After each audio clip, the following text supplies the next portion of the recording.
Hey, what's going on YouTube? This is the Mulatto Vanguard. So for today's discussion, I'm going to be sharing an important figure in mulatto world history. So today I'm going to be talking about Jerry John Rawlings.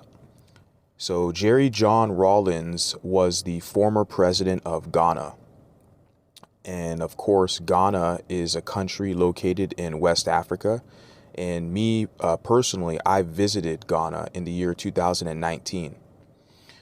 So for verification purposes, Jerry Rawlings' mother, his name is Victoria, and there's a picture of her here. And then, of course, Jerry's father, his name is James Ramsey John, and he was a chemist from the UK. So going into a little history of Jerry Rawlings. So Jerry John Rawlings was a Ghanaian military officer and politician who led the country for a brief period in 1979, and then from 1981 to 2001. He led a military junta until 1992, and then served 2 terms as the democratically elected president of Ghana. So it shows here he was born June 22nd in 1947 in the city of Accra, Ghana. And Accra is essentially the kind of commercial and civic capital of Ghana. And then, of course, it shows here that this gentleman, Jerry Rawlings, he passed away November 12th in 2020. And so, yeah, I visited Ghana in 2019. But when I visited the country, I wasn't even aware of this man. It wasn't until afterwards when I did some more research of the country, then I found out, oh my God, they actually had a mulatto president in this country. Because the president who, at that time, and is still currently the president, is Nana Akufo-Addo, who's a very smart man as well. But yeah, this gentleman, Jerry Rawlings, he passed away recently, right, in the year 2020, and he passed away from C19 complications. And sadly, his mother passed away the same year, actually a couple weeks before him.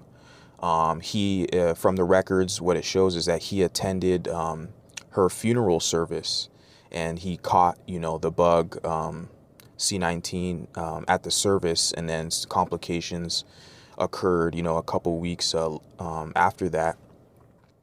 So kind of unfortunate situation there. But yeah, just going into a little bit more history of this man and his kind of rise to power and his life. So Rawlings came to power in Ghana as a flight lieutenant of the Ghana Air Force following a coup d'etat in 1979.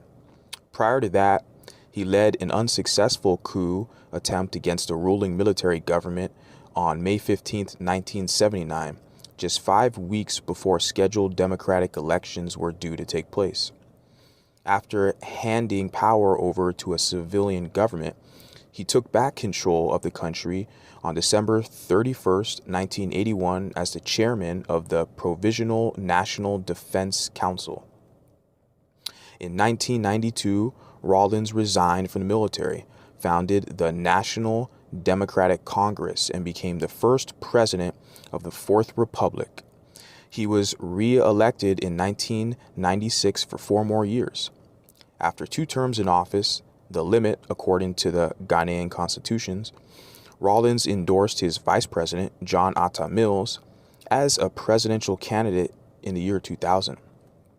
Rawlings served as the African Union envoy to Somalia, and of course, reiterating that he passed away in November in the year 2020 at the age of 73, and was accorded a state funeral.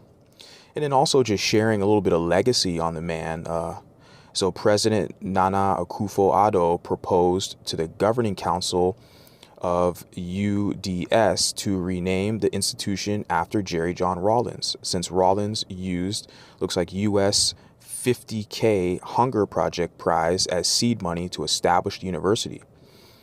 This suggestion was accepted by his family.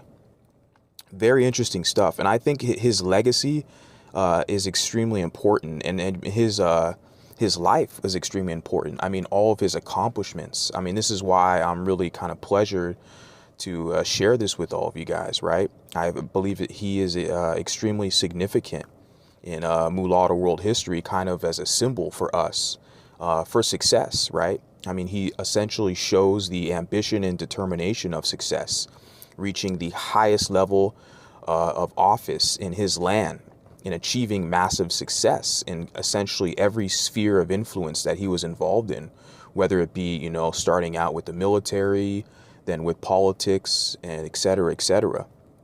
So he definitely made a name for himself, right? And becoming a symbolic individual for his nation and for his people. And that's why, you know, I'm happy to share this story with all of you guys. And essentially, I'm sharing this story to kind of inspire you guys, right? Inspire you, so to let you know of the endless possibilities that you have, and the significance of your existence as beautiful biracial people. So I'm going to be doing more of this, sharing these kind of historical mulatto figures, kind of to help, you know, promote us, promote our image, and to inspire us to do great. So with that, I'm going to sign off, and I'll talk to you guys later.